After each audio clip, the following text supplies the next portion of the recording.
Di suatu hari, saya menghadiri sebuah kuliah di mana sang dosen bertanya kepada mahasiswa, "Apakah ada yang mau bertanya?"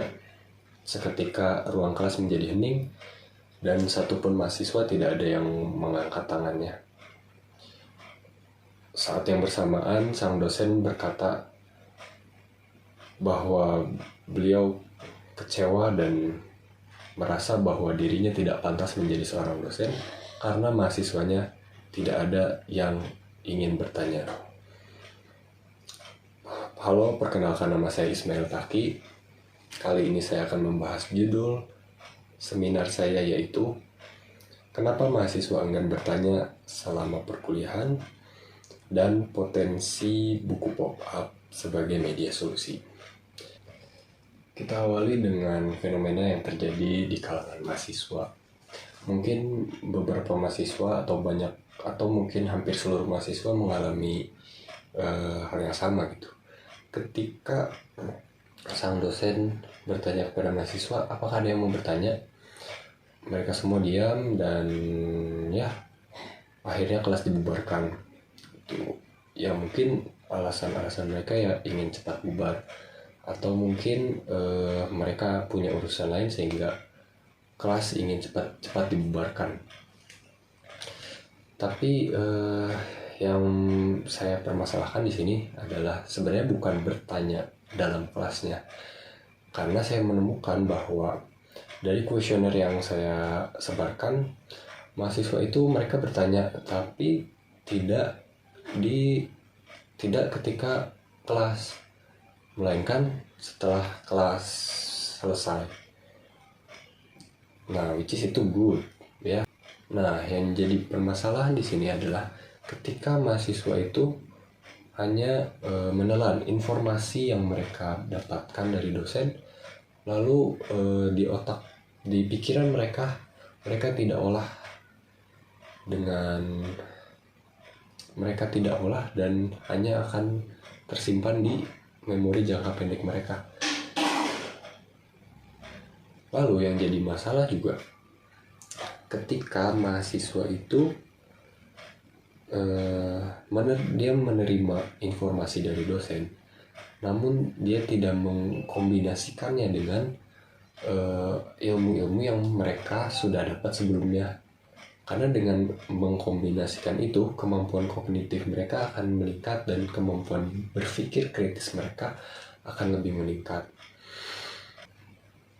Nah, masalahnya mahasiswa itu kadang mereka itu tidak mengerti apa yang dosen sampaikan, dan mereka pula tidak tahu apa yang akan mereka tanyakan itu, sehingga bisa disimpulkan bahwa kemampuan berpikir kritis mereka itu menurun.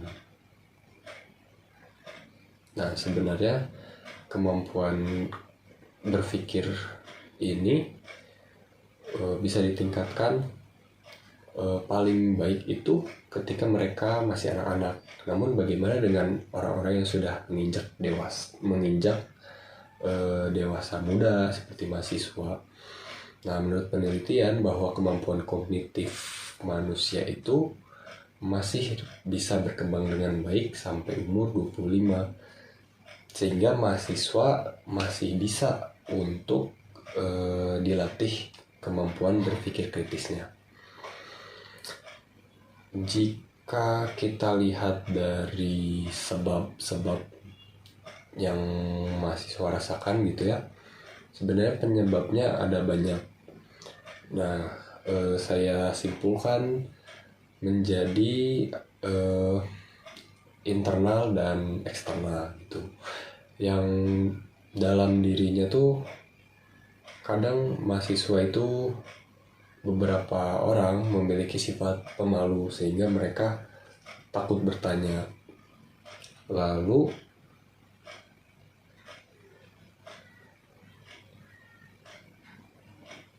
ada juga mahasiswa yang sulit untuk merangkai kata-kata sehingga mereka tidak jadi untuk bertanya, padahal mereka memiliki sebuah pertanyaan.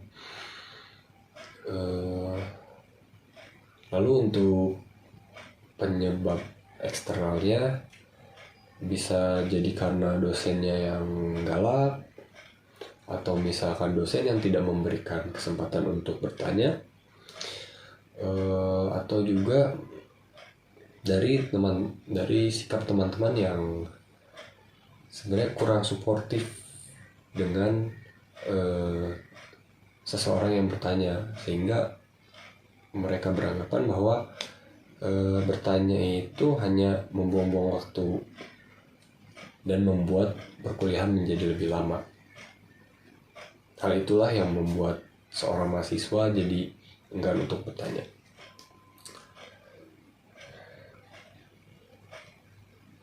Lalu berkaitan dengan solusi yang saya tawarkan. Nah, kenapa saya memilih media buku pop-up sebagai sebuah rancangan solusi untuk mahasiswa yang enggan bertanya ini?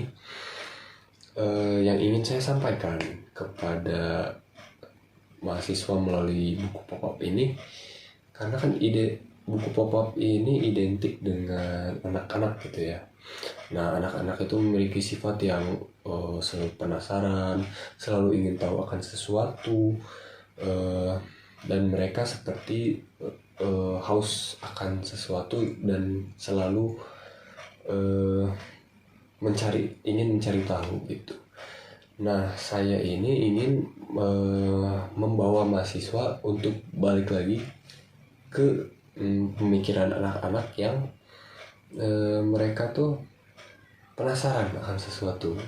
Mereka terus menanyakan kenapa ini terjadi, kenapa itu terjadi. Nah, itulah yang saya ingin bawakan dari buku pop-up ini, dan kenapa saya memilih buku pop-up ini. Mungkin itu saja dari saya. Terima kasih atas perhatiannya. Wassalamualaikum warahmatullahi wabarakatuh.